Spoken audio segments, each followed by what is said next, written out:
Welcome to Deep Look, Ultiworld's weekly radio show about the current state of Ultimate. I'm the host and the editor of Ultiworld, Charlie Eisenhood. Joining me is Ultiworld senior editor Keith Raynor. Keith, College Nationals has come and gone, and we are sitting with the knowledge that at this year's D3 and D1 college championships, all four 2021 winners in December repeat. So it's back-to-back UNC sweeps at D1. Are you surprised by that? I just want to hear from you right off the top. Are you surprised that we saw the same teams winning all of these tournaments? Yes, there's a reason that it's never happened before, Charlie. And I'm not surprised by any of the individual repeats, but to get all four is a bit surprising. I mean, I'd say that we felt like there was pretty good competition for all of these teams, except perhaps Middlebury in the women's division. So I am a bit surprised that they managed to get the sweep across all four of these events. But it's more like that parlay effect. Like getting all four is just less likely, even if all of them were potentially favorites to do so. And I would argue that, in some ways, Oklahoma Christian and North Carolina in the men's divisions were not necessarily favored to win their respective titles. I'll take a moment also to acknowledge I may not sound like I usually sound. Nationals was strenuous. I went in and I played hurt. I was under the weather, and I commentated anyway, and so I sound a lot worse than I feel. But my vocal cords are need a little break, and I've been resting up for this podcast so that I can provide you the content that I know you crave. We've delayed the recording of this podcast by a couple of days in order to give Keith's voice a chance to catch up. And I will say, Keith, you sound a lot better now than you did like 3 days ago. And I basically couldn't speak during the last day of Nationals. Like, you had no voice. I was sorry to miss the final streams, to just have to watch from the sidelines. I genuinely kind of feel like an injured player. Yeah. Well, we wish you a full recovery. We hope you get back soon. Get back into that booth and start throwing some dimes. Yeah, there we go. So obviously tons to break down today on the show. Looking forward to talking about it. Milwaukee playing host again to the college championships. And coming into the tournament, Keith, I had this feeling. I was like, we're going to get great college nationals. This is going to be one of the best ones in a while. I mean, it's our first time having a spring college national since 2019. It's feeling pretty normal.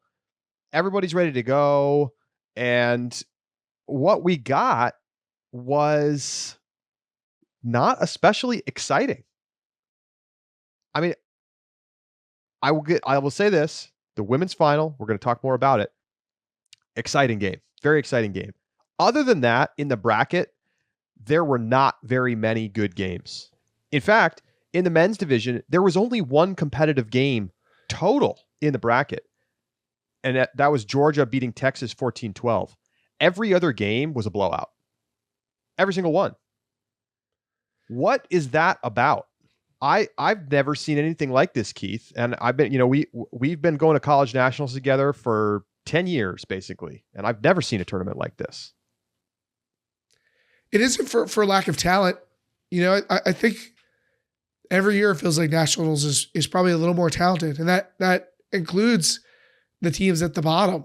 I think that there was certainly talented players, and they made exciting plays, but we didn't get a ton of exciting games, more so in the women's division. But even there were not necessarily a lot of thrillers that went down to the wire. We're missing those memorable moments. You know what I mean? You're missing the Dina El-Malik layout, whatever, those signature moments that you walk away from nationals with. And that's a bit disappointing. It's hard not to look at both the combination of all the repeats. You look at how many of the teams were in the same positions that we've seen them be in. You count on particularly college to deliver the unexpected at some point. There was very little of that. It's hard not to think that with this Nationals being, 5 months removed from the previous Nationals? Well, that's not fair. Yeah, right. Maybe a little bit more than 5 months. Yeah, I mean, 6 months almost. I mean, like it was the end of December, January, February, March, April, May. 5 months. It's hard not to feel like that doesn't impact how we perceive teams, how we evaluate teams, how teams are prepared, and that might have led to some of the chalkiness. I mean, when you ask, is it surprising that all 4 champions repeated? It's probably less so when you say that these teams are 5 months removed from a title rather than a calendar year. Yeah. I mean, I think the impressiveness varies from team to team. So when I see Middlebury women, or more or less the same team we saw in the fall, not surprised. They were the heavy favorite going in. They won easily. Okay, cool. Congratulations. But it's different for a team like the UNC men, who, the players that carried them to a championship, by and large, are gone. There is no Anders Junks. There is no Alex Davis. They lost a lot of key players from the team that won just a few months ago. And I mean, obviously, there are players who are still there. Liam Searlsbo's sort of biggest among them. But it's still impressive that they were able to repeat after having a season where they were one of the best teams, but certainly not the best team. They were not the favorite coming into this college nationals. So while I think there's an element of, yes, this is like a lot of the same players who just won going out and winning again, I do think the complexion of teams changed in some cases a fairly large amount between, what we saw in December and what we saw in May. So it does feel like 2 distinct tournaments to me. And yet there's enough closeness and enough of the crossover that it feels more like winning 1.5 championships than winning 2, if I'm being honest. Harsh but fair. I'm sure the teams don't agree with that. Although, look, I'm not here to police anybody's celebration, but I don't know. Both UNC teams seemed a little like, another title, Like Liam Searlsbo in his post-game interview, it's like, it's cool that we won some chips, but, I'm here for the love of my team, which is a beautiful sentiment, but guy's got a lot of trophies. Yeah, usually Alex Barnett caught the game-winning goal and ran around a little bit, but I don't know. I didn't see that exuberance necessarily of 2 teams that really felt like their titles were in doubt. You know what I mean? They didn't feel like they had to scrap and claw to get there. It was what they expected to do. Well, let's go division by division here, and I think we should start in the men's division. UNC coming through and really putting the screws to Colorado in the semifinals, and then moving on to really beat Brown in a game that was never competitive. They get a couple early breaks on some kind of weird turnovers from Jacques Nissen, and they never really looked back at that point. The O-line was very solid going upwind. The defense continued to give Brown problems, even though there were points where Brown scored easily. And the windy final that we got, which was supposed to favor Brown, didn't really end up favoring them, Keith. They looked like they were a step behind UNC from the very opening of the game, coming off the first centering pass. Brown blinked early, and I just rewatched that final, and it's very apparent. It's hard for me to make another argument. They come out. Jacques Nissen not only has those early throwaways, but then he has another throwaway where he and John Randolph were in their little dance, the little 3-on-3 dominator set they run in the end zone. and they just aren't on the same page. And so Nissen throws the forehand thinking John's going to the cone, and John was still setting up a move. And, I don't know which one of their fault it is, but it's the offense's fault. And then Jock finally dials it in for a beautiful throw, and it hits Dylan Villeneuve in the breadbasket, and he drops it. Like, these are star players who were not ready for the moment. And credit to UNC for, one, making them feel very pressured to play better right away. And two, being there to capitalize on those mistakes. UNC seemed like a much more well-prepared team, much more confident and poised team in the beginning of that game, and they were never willing to let Brown back into it. It was an incredibly impressive performance defensively from UNC, I thought. I also thought, on the offensive side of the disc, LSB was tremendous. Ben Dameron was amazing. I mean, just getting it done time and time again. Some interesting decisions from Brown. They forced backhand the whole game. Even on upwind points, I don't think they ever went forehand. I mean, they threw some zone, but I think they pretty much went backhand. They were specifically trying to take away a couple of players' particular throws. And, they succeeded in doing that. But, I mean, it's just so much easier to throw those backhands up into the wind. And they never flash a different look. I actually can't remember now, Keith. Did Brown get any upwind breaks in the game? I think they had one. I think maybe a huck to John Randolph. Maybe they got the one. But it was like, I don't know if it was quite garbage time, but they just never really got a foothold in the game. And so, yeah, I mean, the UNC team, I mean, let's look at the stats. They've now made 8 straight semifinals. They've been in 4 straight finals, and they now have 4 wins since 2015 after going, getting the wins in 15 and 18 and then going back to back here in 2021 and 2022. I mean, this is now like, this is one of the great programs in college ultimate history. I mean, you can't, they've sealed it with another title here in 22 in the spring.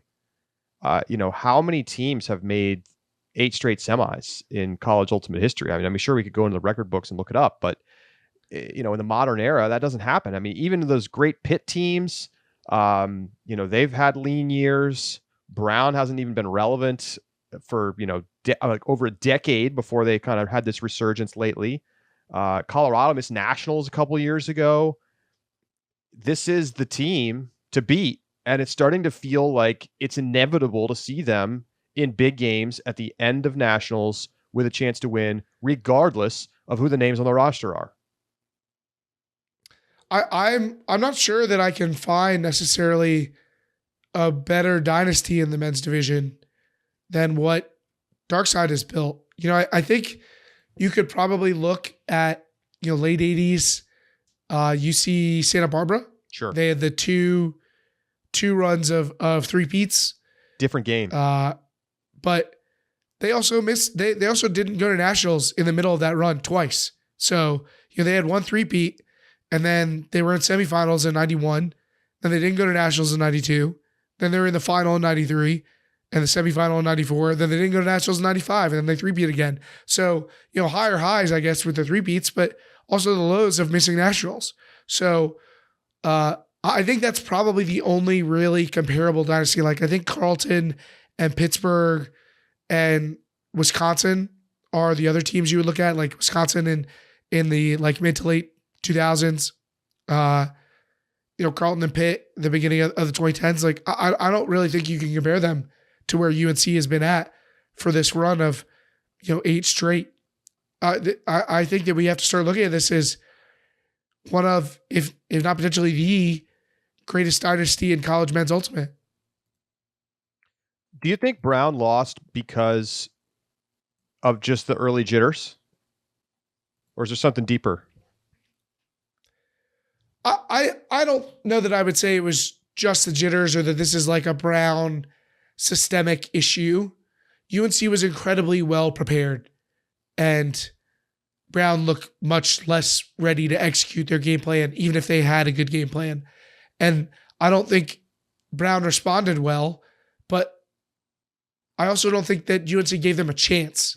UNC did not do much to provide many openings for Brown.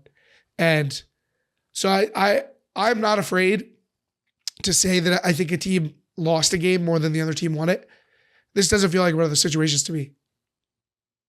Yeah, I mean, I think it was interesting. I feel like UNC defensively, not only were they very prepared, but they were just, they had clearly practiced extensively what they were trying to do against Brown, because, it's not like Brown's system is any secret.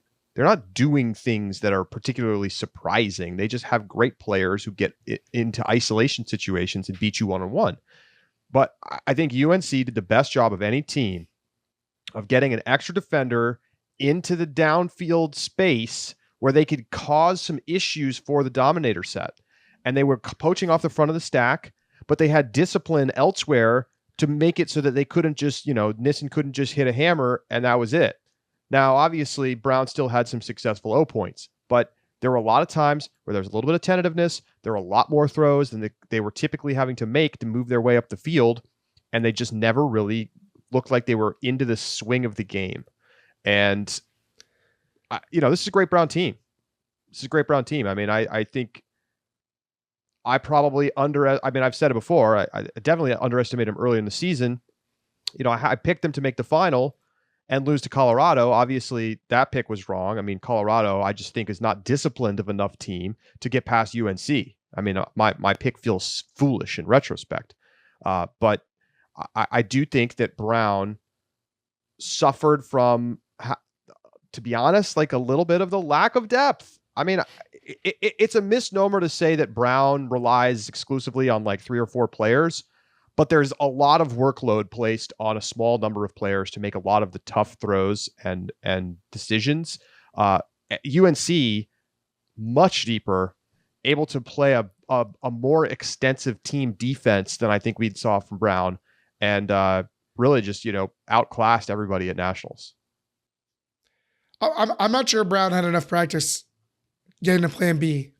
Yeah. Plan A was just so damn good that all they had to do was plan A harder most of the time. It's one of those brute force. If it ain't working, you're not using enough of it kind of situations. And, I don't know that they ever really got to plan B. I'll be curious when we sit down to have awards conversations if Jock Nissen threw away the Player of the Year award in this game or not. I don't quite know where I sit on that, but I don't know who else is clamoring to take it out of his hands. But it'll be an interesting conversation. It will be an interesting conversation. I mean, not playing your best in the highest profile games of the season it's punishing for awards conversations for a number of reasons. Okay. I mean, I already mentioned this a little bit, but we had just straight blowouts all across the bracket. And Keith, by and large, it was blowouts by the favorites. All of the 1 seeds made semis. Why was it so chalky this year? Really across the tournament, but particularly in the men's division. What's going on? There was, let's see, Pool A finished a seed. Pool B had one team that moved down, NC State. Pool C had one team that moved down. Vermont moved from 2 to 3. I guess Wisconsin also moved from 5 to 4, but it feels a little irrelevant. And Pool D had one team, Michigan, that fell from 3 to 4. So the tops pretty much stayed the same. It's not entirely chalk across the board, but there weren't a lot of shockers outside of Auburn beating Michigan, which some might say had to do with injuries to Michigan. Not a lot of shockers outside of that. The bracket also didn't provide many surprises. I mean, I for one, I am fully committed now to doing pool draw. I'm tired of the same seed being in the same pool every year. It's just like whenever we have the pool preview conversations, it's too similar. Wow. 4, 5, 9, 4, 5, 9. 8, 12, 13, 17. Exciting. Yeah, is Pool D the sea of death? Because Pool C looks pretty good too with 3, 6, 10. Like, who's gonna finish second in Pool A? Like, I'm bored with it. Well, I especially if we don't even know how good we are at seeding teams. Let's just draw them out of buckets. It's time. Let's spice things up a little bit. But I'm ready to fight to stay alive on this hill. So you want to say some people want to die on the hill? I'm trying to fight on the hill. You want to seed the top 4 and then have buckets of 4 teams that you slot into them randomly in the next slots? Yeah, and if you want to make sure that the teams are rewarded for being the top seeds or whatever, you can do buckets of 6 or whatever. And so pool A only gets one, the 1 seed only gets 1 team from the second bucket and 2 teams from the third bucket or whatever. If you want to make sure that there still is something to be gained by being the number 1 seed or the number 2 seed or whatever, you have tools to do that. But we don't need to put the same ordering in the same numbers every year anymore. All right. I mean, I like the concept. I mean, when you look at these scores, you got quarters, Brown 14-8 over Minnesota, Pittsburgh 15-7 over Cal, UNC 15-9 over Georgia, Colorado 15-8 over SLO. Then the semis, Carolina beats Colorado by 6, Brown beats Pittsburgh by 6. I mean, to some extent, when I look at the games in isolation, I'm like, that scoreline makes sense to me. I think it was just a highly stratified year in terms of quality of team. No format's going to fix that part. Right. You had your tier 1 teams, Brown, UNC, and I think that Colorado was in that bucket. I just think that they caught the worst matchup for them. I think I would have rather seen Brown in semis than in UNC. They're not disciplined enough. When things started to go badly for them, they got worse. People started doing crazy stuff. I mean, I remember at one point, I forget who it was now, maybe Alan Learned, tries to throw in a round backhand, way wide swing around the mark, kind of almost blind, and just throws to nobody. This is after they've already given up 2 or 3 breaks in a row. And it's what is that decision?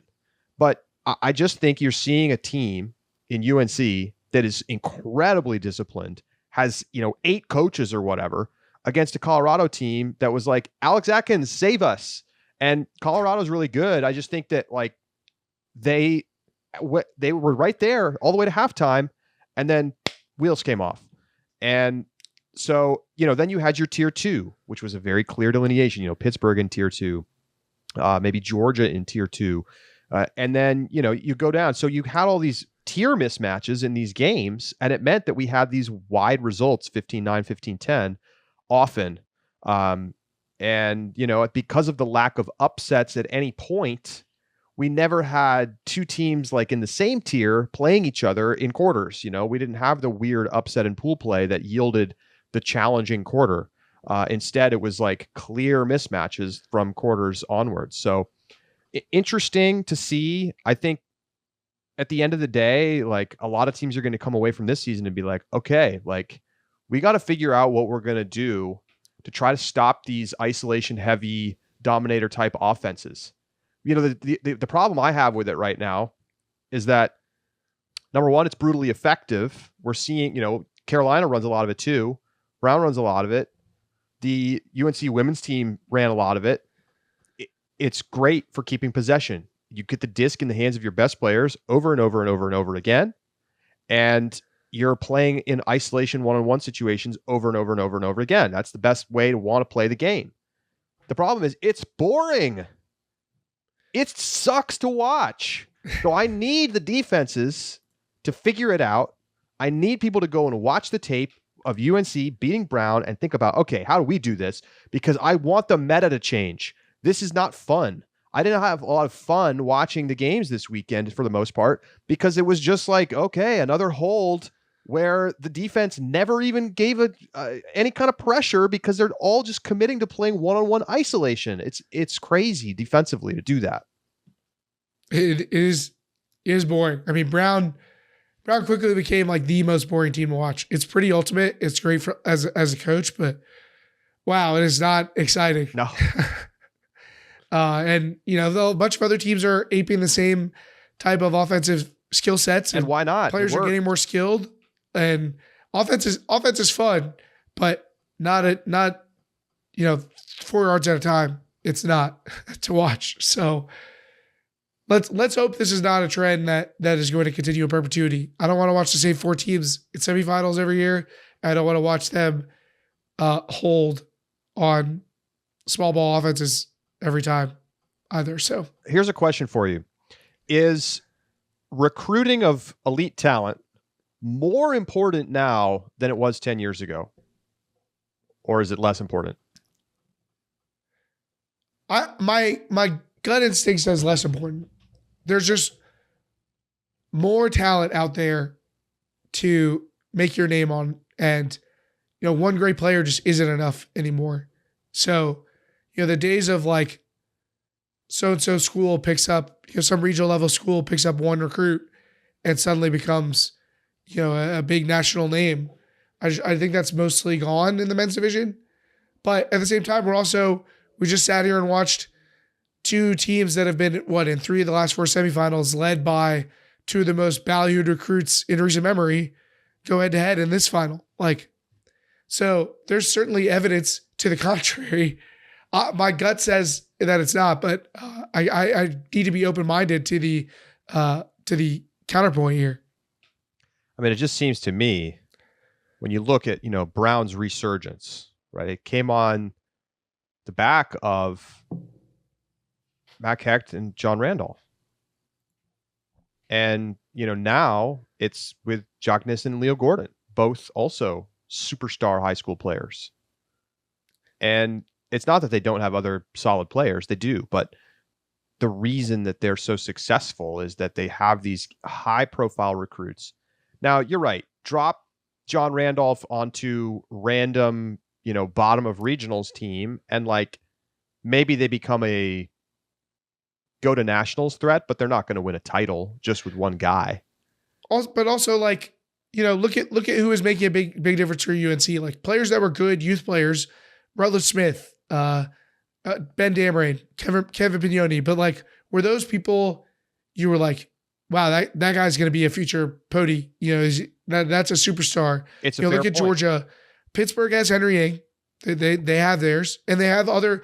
Maybe the problem is we don't recognize 5 stars well enough. I mean, they have other U20 quality players on the team, but it's. I don't know that it is about having a singular star. It's about collecting those players. Brown has a number of players like that who are strong youth players on the team.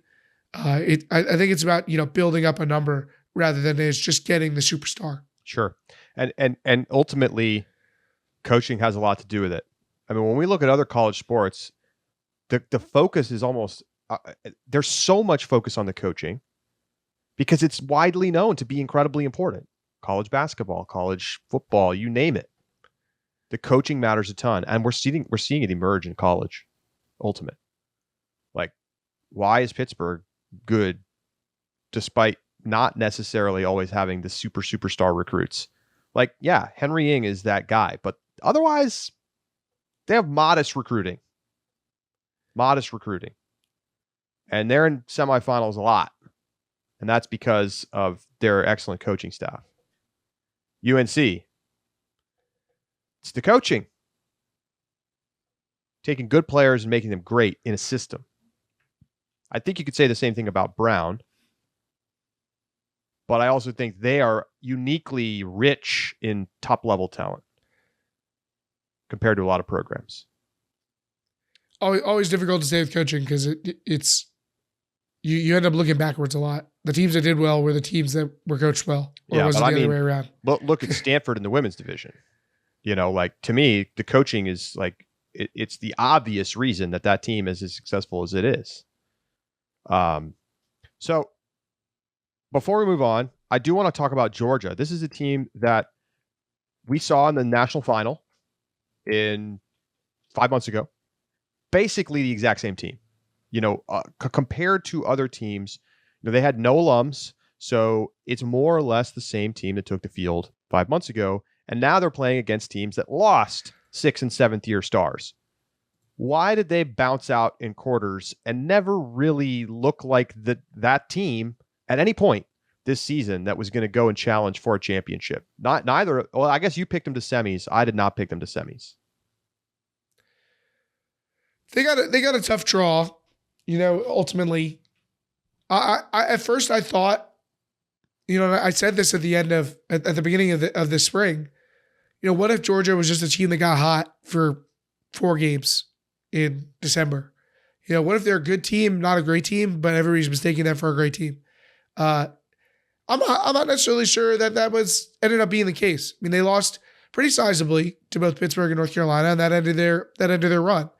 Their other wins looked pretty solid, aside from a narrow win over Texas. They had an obviously mixed bag of a regular season that put them in this position, and they don't walk away with a lot of signature results. It's hard to say that this was a tier 1 team that just, had bad matchups. So, I think that there's probably some truth to both. I think they were not as good as they played in the fall, but they weren't as bad as the low points that they had this season either.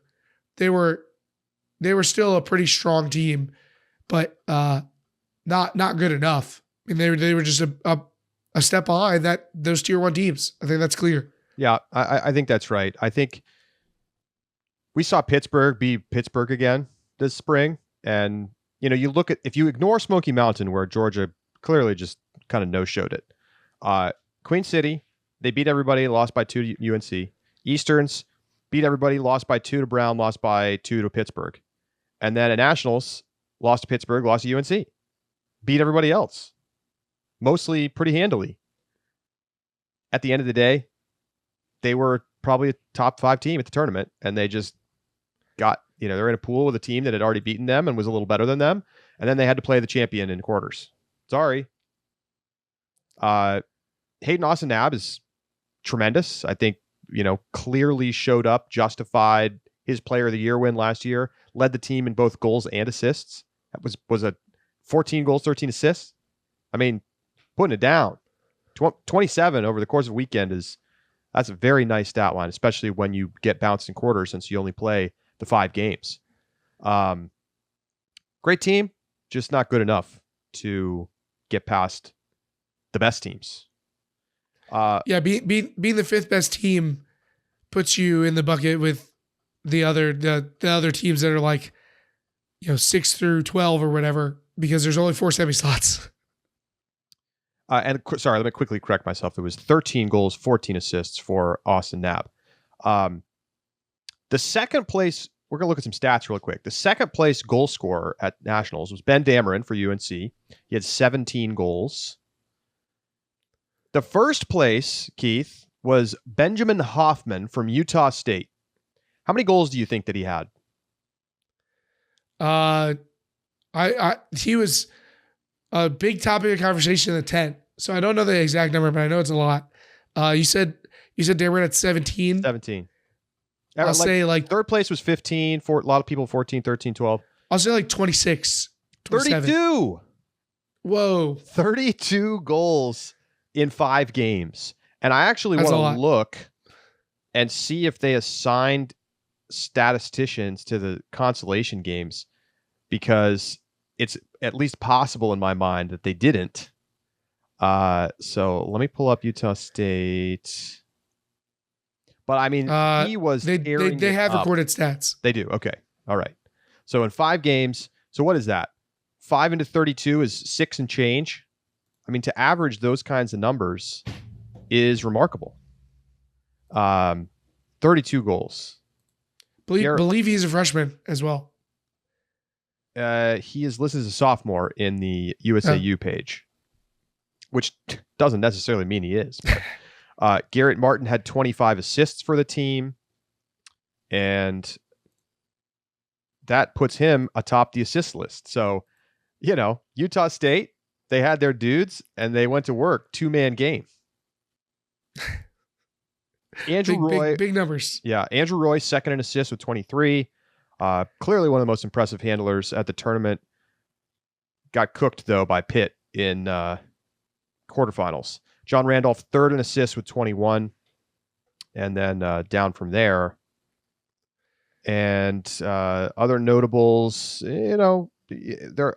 I have to run through and see if I can find people who are in the double-double club. I already mentioned Austin Knabb in that club. Liam Searles-Bose in that club. He had 11 goals and 19 assists for a plus 30. So some very impressive play from some of the names that we expected to see. Keith, let's review our picks, and then we're going to take a break and we'll come back and talk women's division. Semifinals, I had all four right. Brown, Colorado, UNC, and Pitt. And of course, I picked Colorado to win the tournament, so I was wrong there, but I had Brown and Colorado in the final.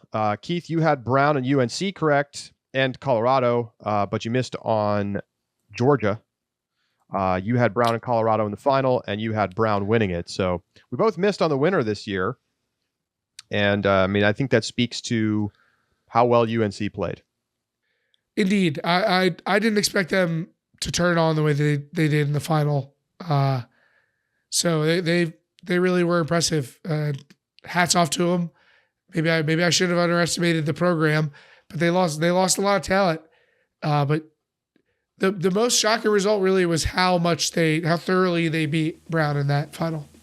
I agree. So we're going to take a break. When we come back, we're talking UNC's win in the women's division and more women's division storylines. Don't go anywhere. It's Deep Look.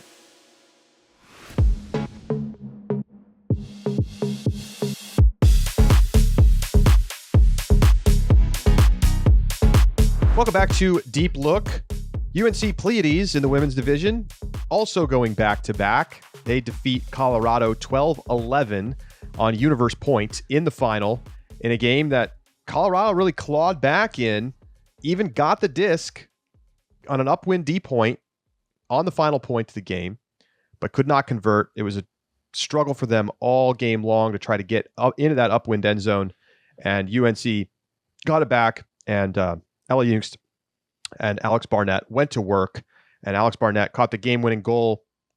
Barnett was incredibly impressive this weekend, Keith. I think a big part of their success, just marshaling the offense in the backfield. But, for somebody who's built kind of like a bigger stand and deliver center handler, very agile, very athletic, scored a lot of goals going up the line.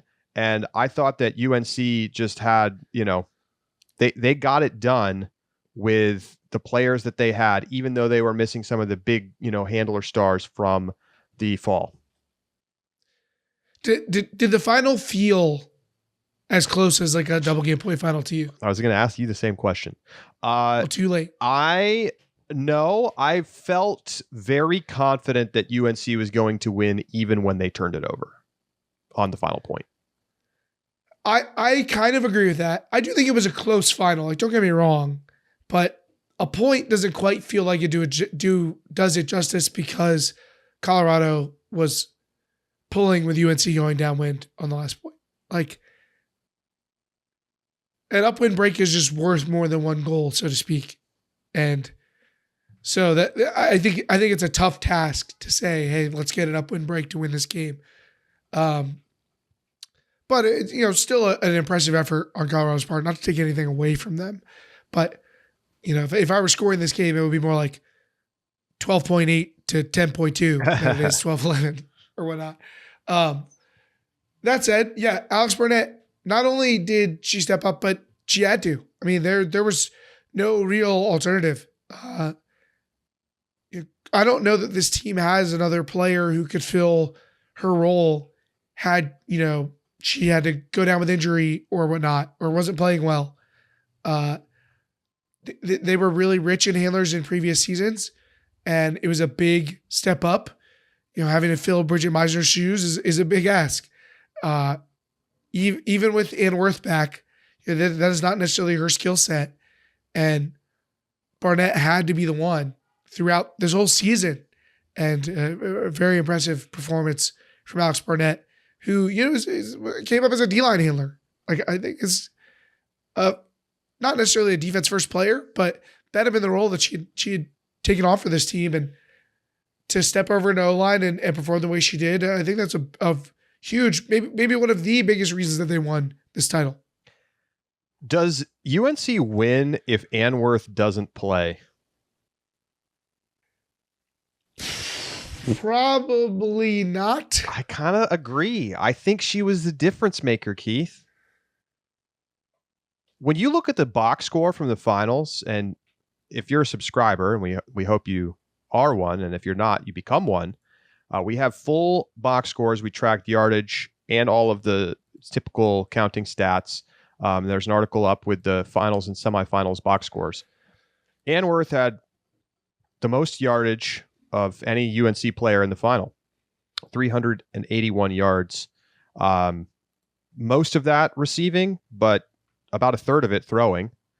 6 assists, 2 goals, a block on just 2 turnovers. And that's on 15 points played in the game. She played more points than anybody on the team except Dawn Colton.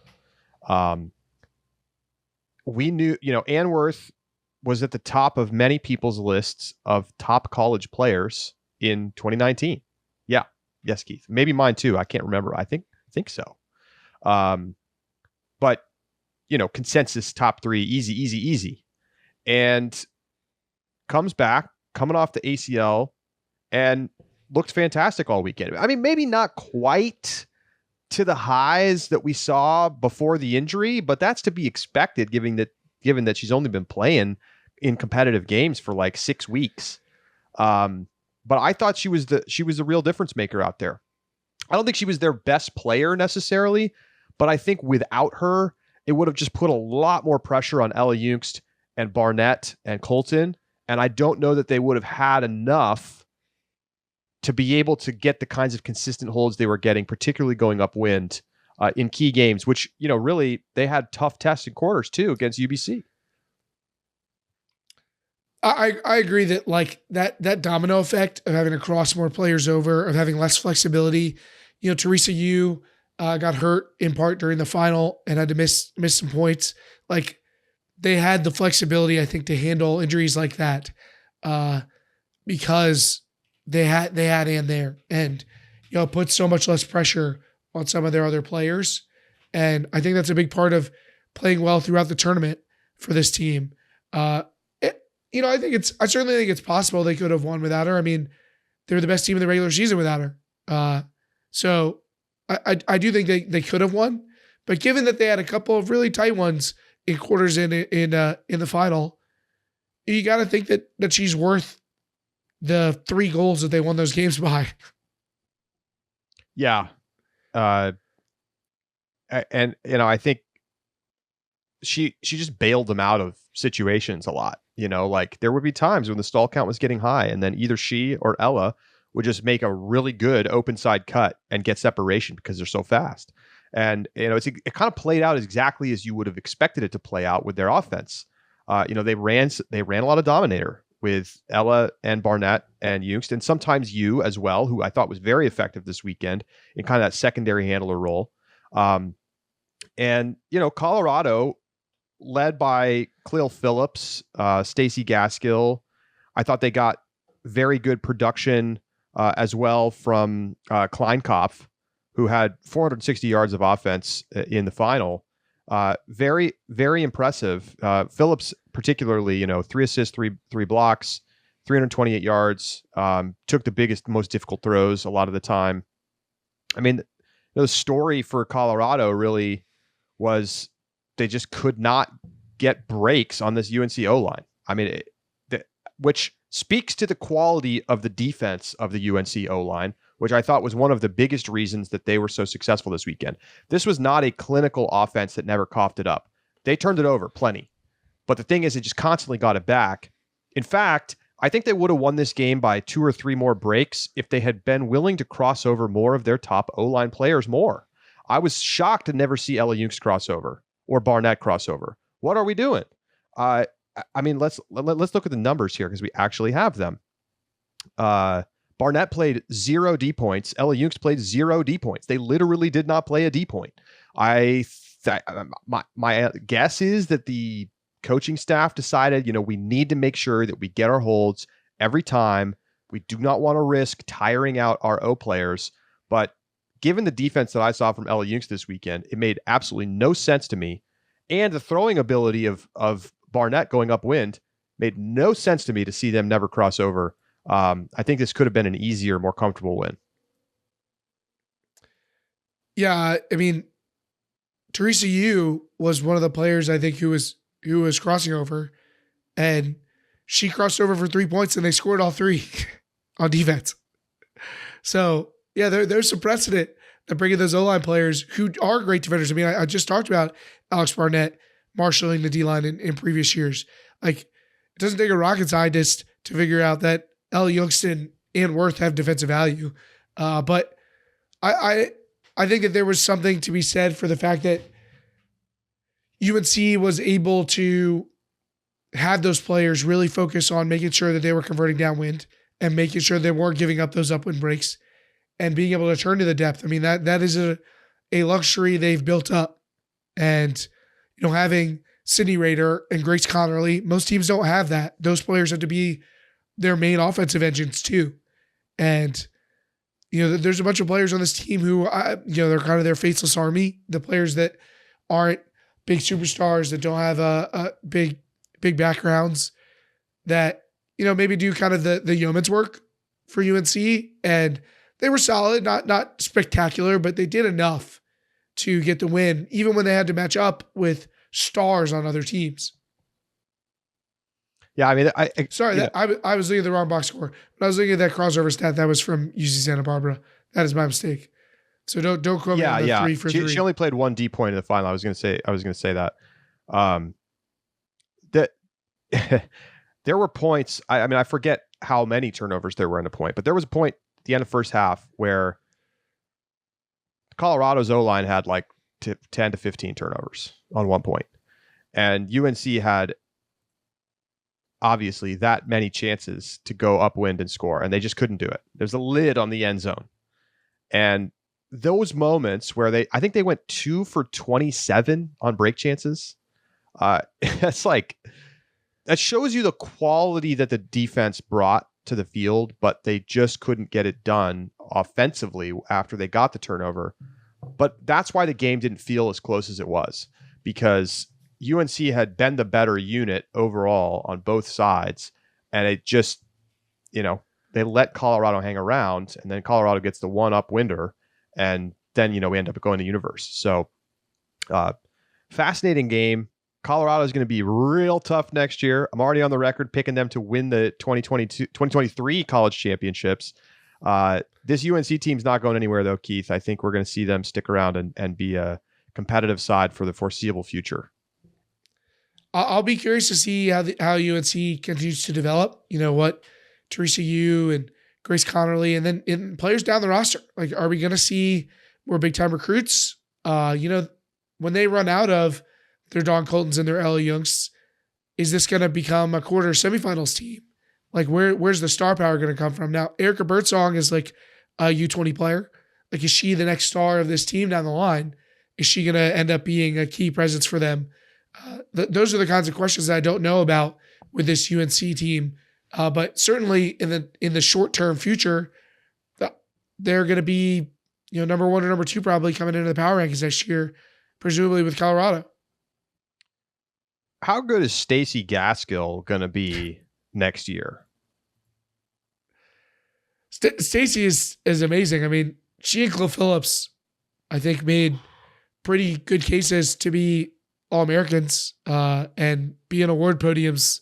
I think they're locks to be All-Americans. They're probably both first teamers. Really just tremendous two-way players. Players who are effective on defense and then can take over on offense. That's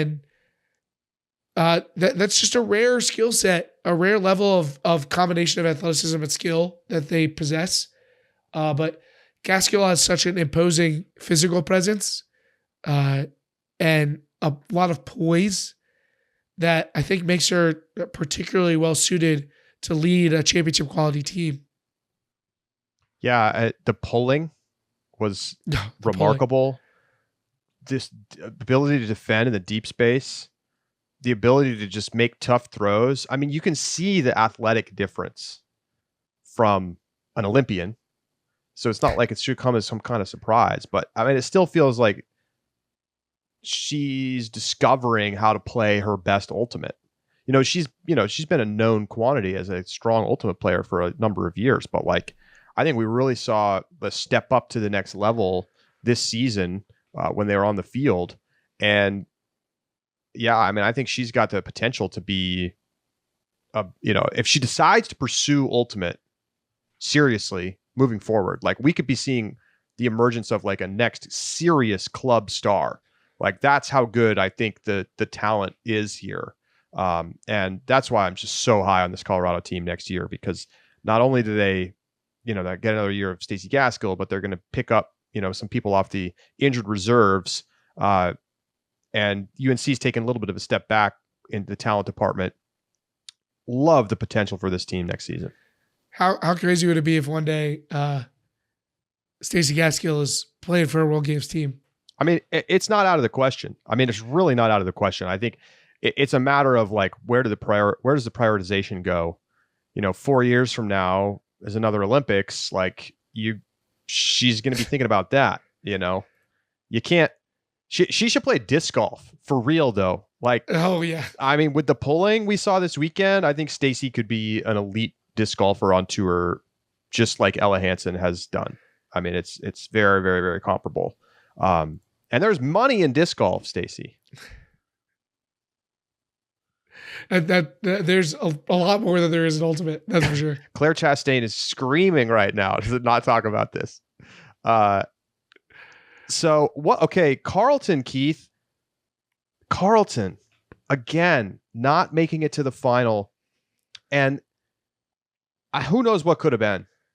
They lose Carly Campana and Lauren Yamasaki Lisk to injury early in their semifinal.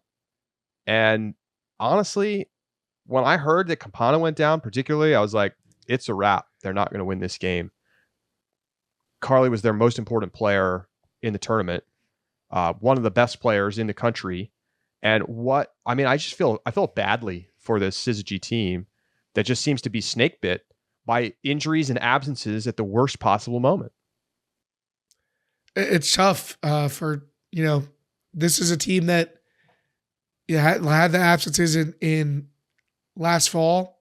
They saw what could have been like this juggernaut interrupted by the pandemic. They don't have the grad programs to have people stick around. They're seeing their talented players go and play elsewhere. I'm sure it's really hard for Syzygy. They did a great job rallying around each other and not quitting in that semifinal, having other players step up. But it was just clear that losing two All-Americans, just devastating. To be fair, they lost Yamasaki Lisk on, I think, the second or third point of the game. So that had already happened. But right when Campano got hurt was when they had just given up a 4-goal run to Colorado. So it wasn't just that. Colorado had seized the advantage. But, I mean, from there, it was just the demand that Carleton could not muster any looks at quality break opportunities, especially upwind. And it was because they were now short on talent. They had to move players around. They couldn't cross over. That's their primary D-line offensive engine in Yamasaki Lisk. And Carly Campana is one of the most common players to cross over. And, Tori Gray and Aria Kishner are players that might have stepped up in Campana's stead or crossed over to help, but they had their hands full on offense. This Colorado team is relentless and fast-paced, and it was just too much for Carleton, to overcome while shorthanded. Really disappointing to not be able to see them give their 100% best quality effort in that semifinal. Yeah, I mean, it just feels like kind of bad luck, to be honest. At full strength, do they win this game? Maybe not. But it feels like you can't know one way or the other. And it's just too painful to lose the quality of players that they ended up losing in the game. I mean, it's almost feels like it's impossible to come back from that when you two of your most important players drop out. Like, I mean, it's comparable to if like Khalil and Stacy go out for Colorado. And exactly, like you're not wrong about giving up the breaks, but losing Yamasaki Lisk, like that really, that's not a easily replaceable role in the offense. Let's be honest. Yeah, I mean, Yamasaki Lisk scored their first, they broke upwind, and Yamasaki Lisk scored that goal, to start. They went up 2-0. And then Yamasaki Lisk got hurt, and Colorado went on a run. Yeah. And, Colorado, very good team. Yeah. Probably still wins the game, but it's like a 1-goal win instead of a comfortable win. And who knows? That's but it's too bad, because I feel like maybe this is the end of this run for Carleton, where they're really up at the top. I mean, not that they're going to be gone, Keith, but I feel like they're just losing too much talent this offseason to feel like they're going to come back and be a semifinals team again. I agree. I mean, Torrey Gray and Arya Kishner in particular. I mean, Torrey Gray is probably a potential player of the year candidate, extremely talented player in the future. But I do think that they're going to be a little thin if they don't continue to get good recruits. I mean, they have Mia Beeman-Weber, who's one of the best rookies in the country this year, and they're going to be a big part of Carleton. But if they're not more behind them, I think you're going to see this team fall from a title contender to a semifinal contender, right? Like someone who has a shot if things line up, but isn't necessarily a favorite to make semifinals, and that's a big difference. And it stinks, because it's going to feel like we never got to see full strength Carleton during this run of what could have been, 3 finals appearances. Both Carleton teams feel like they missed out on the big championship window. This team getting hurt by, injuries and absences in big semifinal spots, and the men's Carleton side, kind of getting zapped by COVID and not having a chance to go give it a shot with Joe White as a senior, and tough times for the Frisbee college that is Carleton. I don't think too many people will shed too many tears now. Maybe not. Although I will say this, I'm ready to start seeing the backlash to the North Carolina axis of evil at this point. I mean, it's getting a little insufferable already, Keith. Oh, it is coming. They're going to be the villains. I mean, there's no doubt about it. It's coming. Washington, very promising team this season, and they lose 15-12 to Carleton in quarters. Do you count this as disappointing given their finals run in the fall, or does this feel like about where this team was? I think they're very comparable to the things that we said about Georgia in the men's division.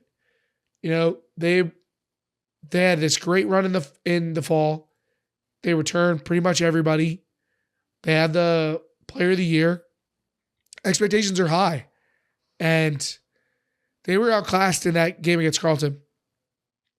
They had their shot in pool play. They didn't win their pool either. Imagine how much different things are if they win their pool, and instead of playing Carleton in quarters, they're playing Tufts with a game of rest. Now I don't know. Them almost bageling a team in pre-quarters. I don't know if that's rest or not, but maybe that didn't do them any favors. Maybe that was too easy, and didn't set them up to play well against Carleton. But I will say it's a disappointing end. I mean, I think that they would have been favored over UC Santa Barbara to compete for a title, and I think there are people who would have made the argument they were the second favorite to win a title.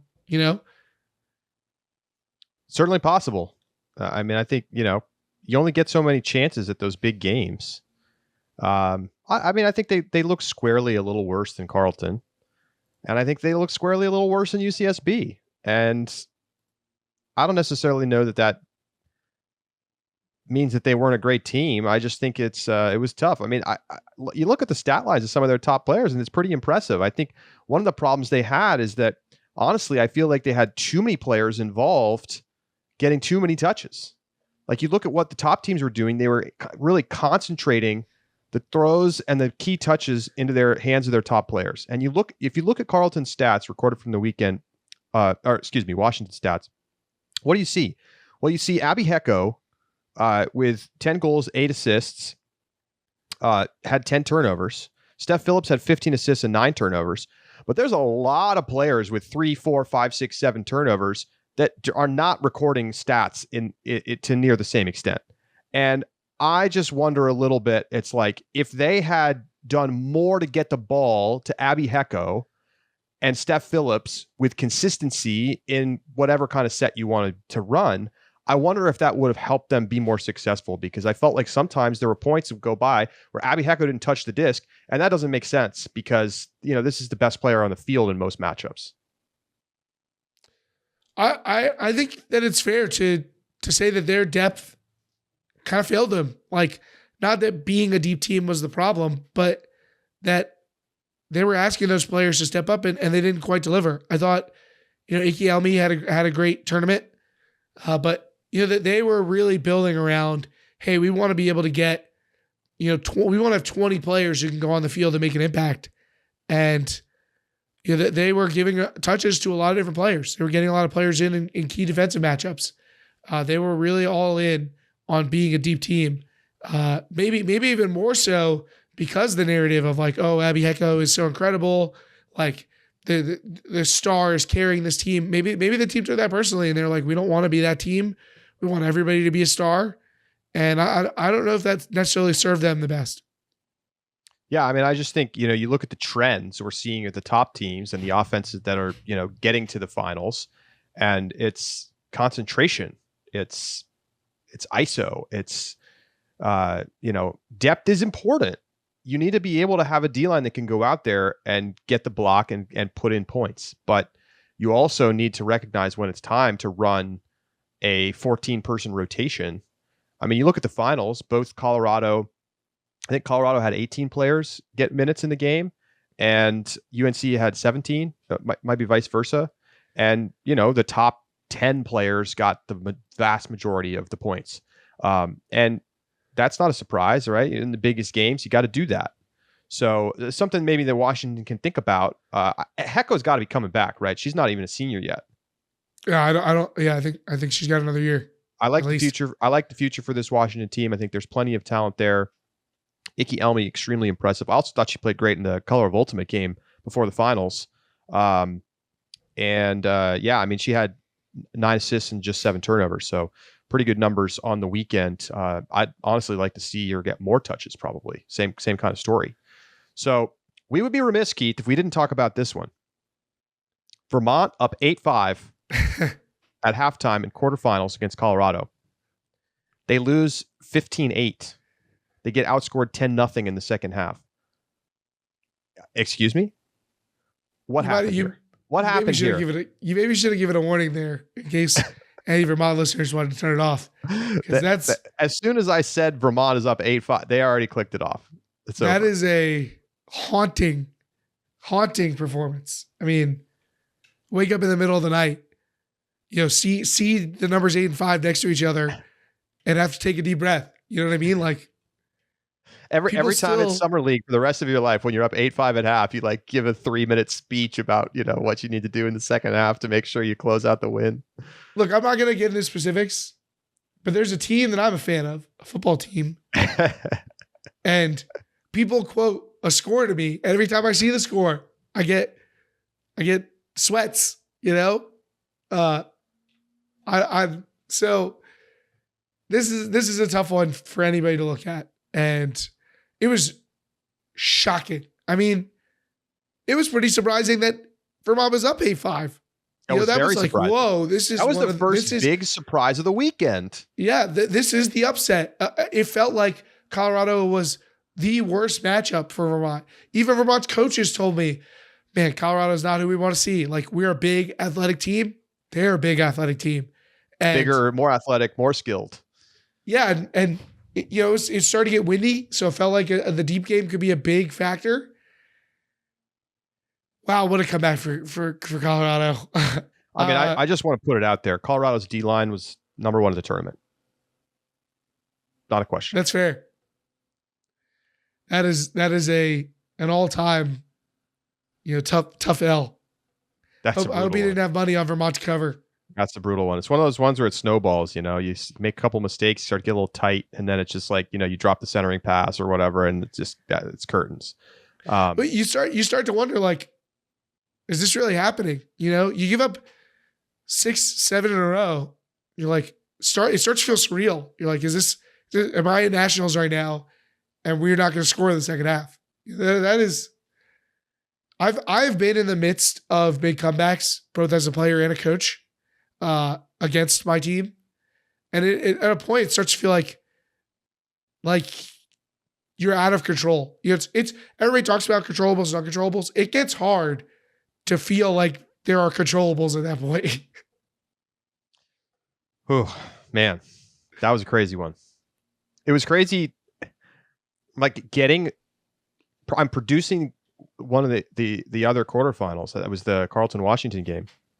And I get a score update from someone who's like statistician, 8-5 halftime. So I tell the commentators, they tell about it on the air, and then I get it. Then it's 8-8, then it's 11-8, then it's 14-8. I'm like, what is happening? Crazy game. Any final? Go ahead. Positive for Vermont. Kenny McCarthy, double club, and Lila Bannister, the best catch that I personally saw all weekend. So there are good things to be excited about for Vermont. Well, let's talk about some stats since you brought it up. McCarthy was second in goals, tied with Christian Reed, both extremely impressive. Ella Jungst in fourth place, Hazel Ostrowski in fifth place. Who was number one, Keith? Can you guess it? Oh, I know the answer, Charlie. Go ahead. I know you're a fan. I am. Devin Quinn, UC Santa Barbara. Devin Quinn, freshman Devin Quinn. Unbelievable stuff. I mean, rookie of the year, like, gonna be on the short list. Hard to imagine not getting on the podium, at least with that performance. Incredible. It was great during the regular season as well. Just amazing performance.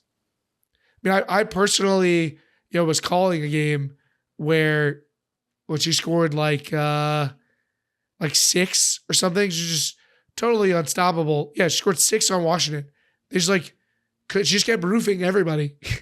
It wasn't like 6. Oh, I'm on the break side, or 6. I'm the front of the stack ISO and I just ran in a straight line to the cone. It was not that. It was get the heck out of my way, or you're gonna end up with my poster. Yeah.